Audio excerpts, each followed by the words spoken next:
Nkwanirizaako gwe munnange akyagyekuumiddeko ensi Buganda anti munnange ensi Buganda kuno kwe kwaffe Kabanda Musoke ow'ennabalanga Bukoba Kyaggwe akaala amatendo nze nkubuuzaako nateera olunaku olwaleero kansuubire nti munnange oli bulungi munnange nno olunaku olwaleero nzikiriza nkutuuseeko na bino ate era nabyo obimanye obadde okimanyi nti Omuganda owedda yalyanga amayenje oba omulungereza ge bayita crickets.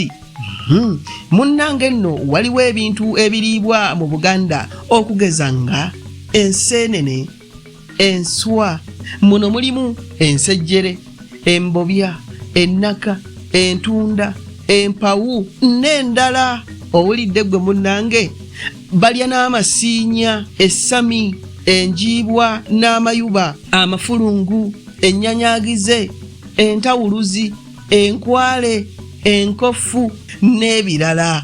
Naye nno munnange olunaku olwaleero nsaba tutunuulire ku migaso egiri mu kulya amayenje nga munnange bannassaayansi bwe batugamba. Era okunoonyereza kulaga nti okulya amayenje kya mugaso nnyo okusinga n'okulya ennyama y'ente.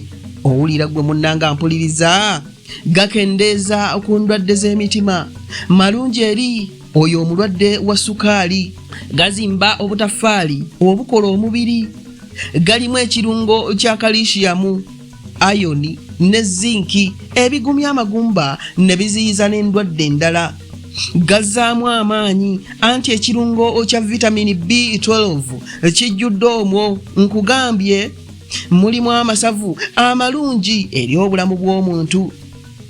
Ayagala okukogga oba okukendeeza ku bunene, lekeraawo okulya ennyama munnange. Ku mulundi guno tandika okulya amayenje gokka, olidda nonneebaza.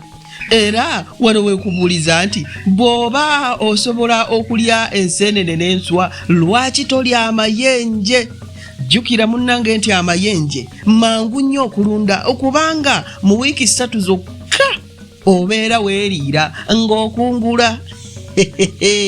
Lya amayenje ggwe weezuulire emigaso oba weenogere ku migaso egigafumbekeddemu. Bannange nange kanzire Nabalanga Bukoba Kyaggwe ntandike kunoonya mayenje.